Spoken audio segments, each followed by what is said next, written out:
Only one. So let's welcome Ku Hang, this cool guy here.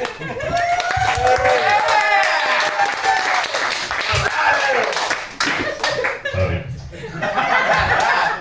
Ich bin Hosenschlange.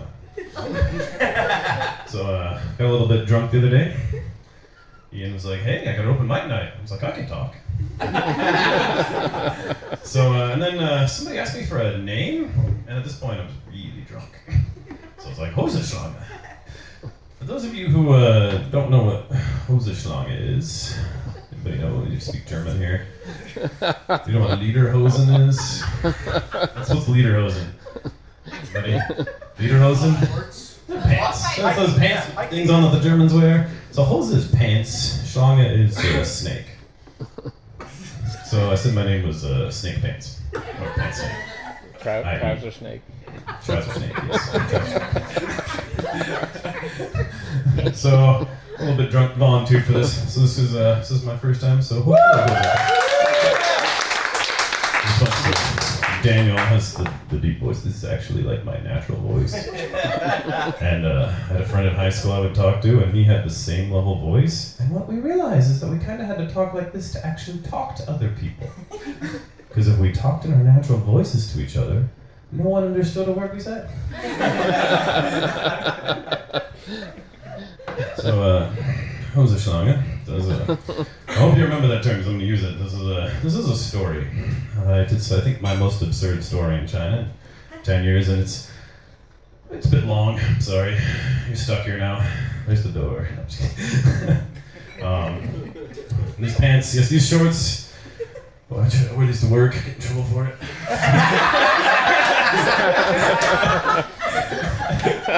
So, one day I was at work, and my left testicle started to hurt. And I was walking by, and ladies, what you don't know is that every man in this room has at some point thought they had testicular cancer. Because you're feeling down there, there's a little bit of pain, you're like, shit, I don't want to be Lance Armstrong. I fucking don't want to be addicted to PEDs. I don't even like riding bikes. So you go online, you're like, alright, so my testicle hurts a little bit, what is this gonna be? I don't know what's happening here, and then you run into a whole wealth of things you don't want to learn about. Things that probably don't matter. After, a week or so, 2 weeks, this is like, I need to go see the doctor. So I go and I book an appointment at Raffles. I'm sure you guys know what Raffles is. What's Raffles? Anybody know? The expensive clinic. The expensive clinic.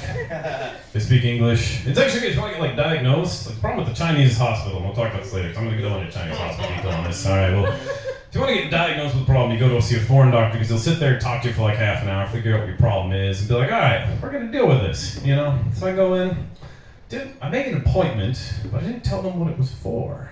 So I go in, I sit down, I see the doctor, this 30-something, kind of attractive Eastern European walks in. What's wrong with you? Well, my testicles are kind of hurt. She looks at me, and then she just walks out. I was like, wait, what? And then she comes back, she's like, hey, you need to go outside for a sec. So I go sit outside in the hallway, and then they're like, you need to go see the male doctor. And I was like, alright.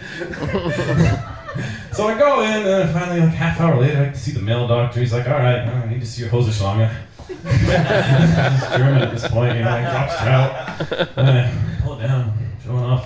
He's like, oh, he's got cold hands, he's looking there. He's like, well, you don't have cancer. I'm like, ooh. For those of you who don't know, by the time you hit 30, if you're a male, you're probably not going to get testicular cancer. So maybe if you hit 30, you're good to go, alright? But I had another issue. I had a little bit of an extra blood vessel that was going. It's called a varicocele. The doctor was there with the Bing once he was showing me all the problems and everything. He's like, oh, I'm like, well, what does this mean, doctor? Because it's just kind of like a blood vessel. It's not really flowing right. I'm like, what does that mean in your life? And by the way, you guys are all expats. You have a high-stress lifestyle. You drink a lot because you're here. So half of you have this problem, probably don't even know it until you get some testicular pain. You're like, fuck, I gotta deal with this. And it's not funny until about 3 years later. So I'll say that. So I go see the doctor. I was like, well, what's the problem? He's like, well, alright, so here's what you need to do. Here's the problem. You need to go to see the urologist at the clinic to get an ultrasound to see if you really have this. I'm like, alright, so I go to Gulo. When you guys have been to Gulo? Do you like Gulo? What happens when you go to Gulo? Many people staring at you while half naked. You can go behind the door? Do you not have it? No privacy. No privacy, none. And if you have a foreign name, when they call you up, it says the whole name. K-U-B-I-N-G-A-C-H-A-R-Y-J-O-S-E-P-H-K-U-B-I-N-J-O-S-E-P-H. Please go to door number 3. Please go to door number 3. And I get to the doctor and I go see the urologist. Because in the West, the urologist treats everything. So they don't have that many patients. Everything from your kidneys to what's coming out of your pee and your urine and all this is one doctor. In China, you go to the urologist, there's a bunch of old people there. Now, what problem do old people have? They can't pee. Right? So they got problems peeing, their bladder issue, right? So I go in, I see the doctor, I pay 12 RMB, grand total 12 RMB. Is 12 RMB a lot of money? No. I mean, well, it's not nothing, but it's not really like what I worry about. So I go in, I see the doctor, say, hey, I think it's this problem. I got like a varicose vein, like on my left testicle, and here's the problem. Your blood, for those of you who don't know, this goes to your right testicle, then it goes to your left and it goes up. So that's why you get pain in your left testicle. For those of you who don't know this is a biology thing. So when I see the doctor, I was like, hey, I got pain. He's like, you don't see me for this. I'm like, wait, what? But you're the urologist. He's like, no, I just do it like pee and stuff. You need to go see the other doctor. And here's the thing, he didn't take my money. He didn't scan my card.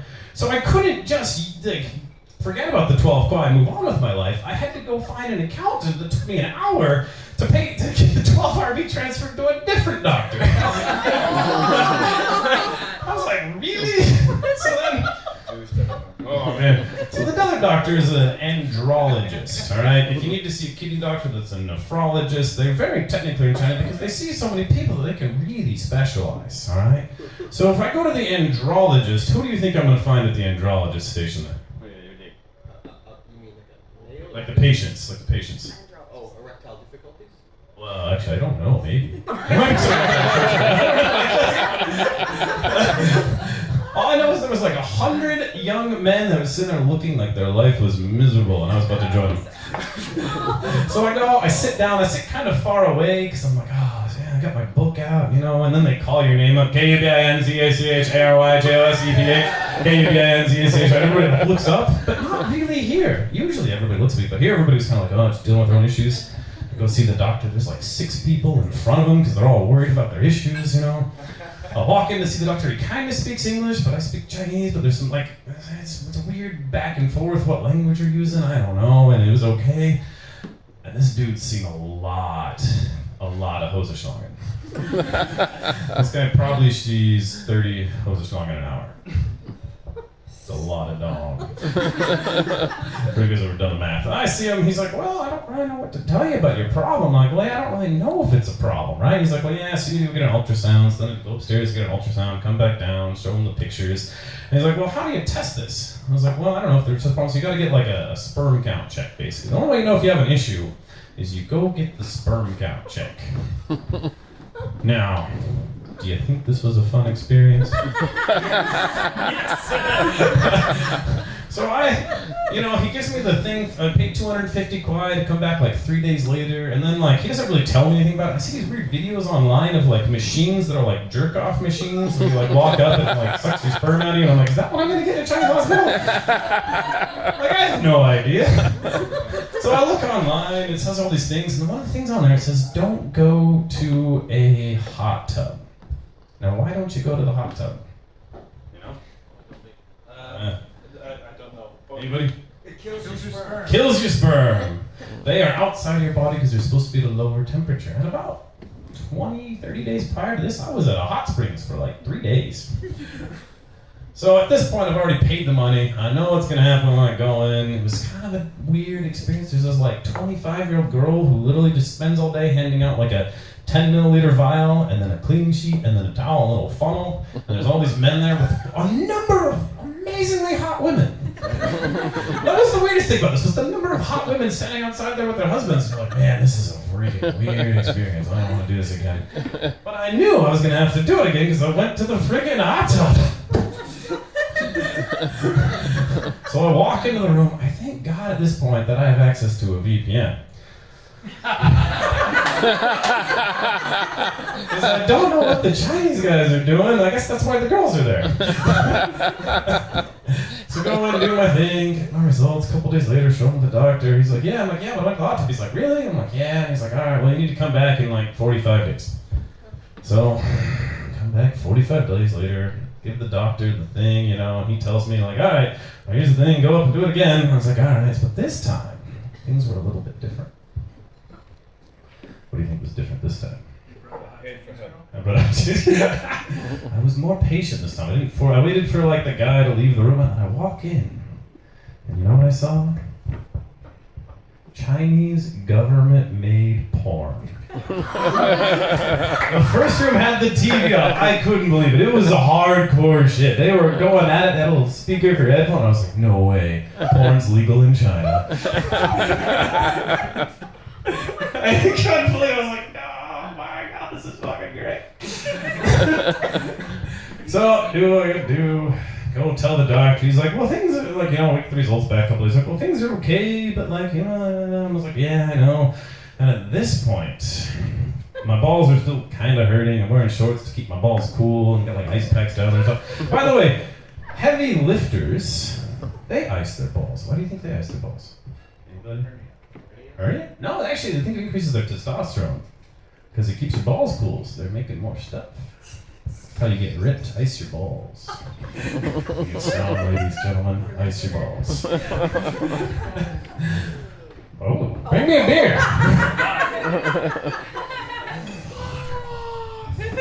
Fuck off! You're bringing beers for everybody, as it looks like. So at this point, I'm like, all right, so I'll get the surgery. They get the surgery. It's not that hard. They open things up. They pull the vein out. They close it shut. But here's the deal. Are you going to do the surgery in China if you don't have to? No. Why? Just do it. Just At this point, I'm like reading stories about crazy things happening. I was like, man, maybe they could like replace my balls with like prosthetics. Like, I'm not doing this here. But my insurance covers worldwide, minus USA, because USA healthcare is, to be fair, amazing, but expensive. So I had family in Italy. Oh, so what did I do? Called up Italy. I found Dr. Andrea Bocelli. I drank a lot of cappuccino. Then went and got the surgery done in Italy. Oh. Now, how many Americans are here tonight? Woo! Americans love to bitch and complain about the American healthcare system. I get it. They don't have parking lots in Italy at the hospital. I had to pay some African guy like €2 to find me a parking spot. That was it was a very different experience than I thought I was gonna get. That being said, Italy has the highest surgeons per capita, so you're gonna get some decent service from the doctor. Okay, even if the hospital's not the nicest. But in the end, like the day before I got the surgery, because I was a little bit worried about, like being able to reproduce and have children at this point, wife calls me up and tells me she's pregnant. That's my story. Wait, this was 3 years ago, though, right? Yeah. Wait. Man, I totally forgot about that last part. So my basketball team played a basketball game against a team from Wuhan in December of 2019. About a week later, I had a fever and a cough for 5 and 6 days. Wife, who never gets sick, had the exact same thing. I then flew to Italy, and they had COVID. Patient 0, guys. Sorry, Lily. I'm writing them all on. All right, guys. Anyways, have a good one.